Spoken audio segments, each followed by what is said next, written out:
Okay, so I got all the material down here. It's all laying here. Sized it yesterday, so before I drilled that hour and a half down, measured everything out to get everything placed, and even got this piece here, which would be for the very top, ripped down so that I could just lay it in place. I don't have a table saw, I don't have a miter saw. The only saw I have besides a hand saw would be a skill saw.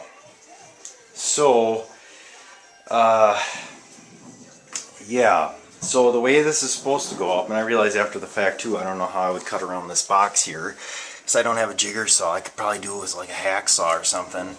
But anyway, the plan was, and this is after, as we're cutting the pieces down, this is what it was going to look like.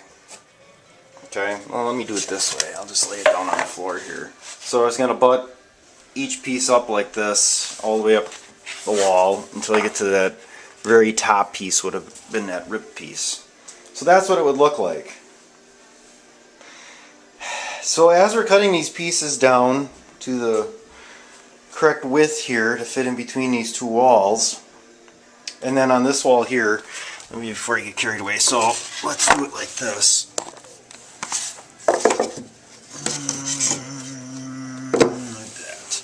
So that's what the corner would have looked like. You got the tongue and groove boards on this side. This side would follow all the way through to this. You got a nice seam here in the corner.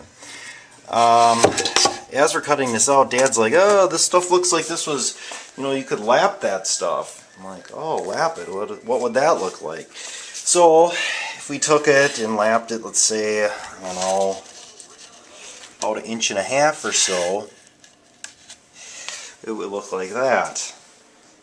And I was like, that looks a lot nicer. It doesn't look as pieced together. So he's like, yeah, you could lap it, but now you're not going to have enough material. We didn't cut enough. And turns out one of the stacks of the stuff he had at the bottom was actually still banded together, so it was never even unbanded. So he's still got a couple pieces left.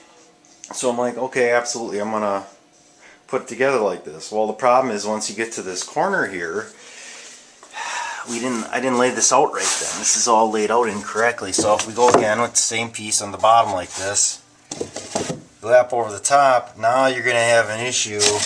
Oops. You're going to have an issue. I don't think I can do this. I need a third hand here. The issue comes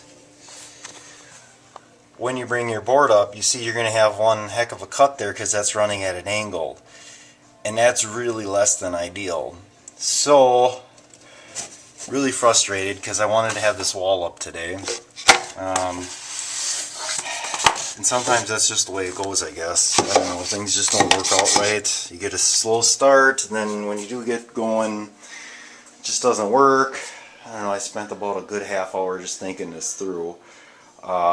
So what I'm going to have to do in order to lap it, because I got to lap it, it's just going to look better if it's lapped.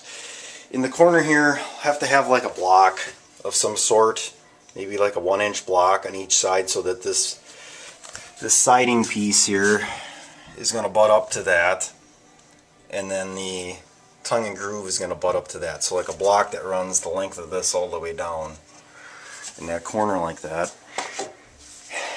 All these pieces are going to have to be cut, which isn't, you know, I got the material for nothing. It's not like I wasted any of it, besides that probably that small piece I ripped won't be useful anymore. So I'll have to get the, I got access to, the brother-in-law has a miter saw I can bring up that can cut this stuff. Carried it all downstairs, but that's no big deal. I'll carry it out to the shed. And maybe, who knows, maybe at that point then the tongue and groove boards will be on sale. And if that's the case, we could put the tongue and groove wall up first and then butt this wall in between the two. But I don't know, it's the way it goes. I'm not going to get too bent out of shape about it. I'm starting to get over it. I think what I may work on today, I messed around with the angle of this box too, because the siding's going to be at that bevel. I can change that outlet out, get a brown outlet, because it's going to make more sense. And then I could also double check the heights on these, so when I do get the tongue and groove boards that they're set at the right height, because that'll be an issue otherwise. Like this wall here, I had to reset some of them to make sure, because those seams carry through, or those lines or grooves, and if you don't have them in the same spot, the outlets are going to look stupid. So yes sir, there we are.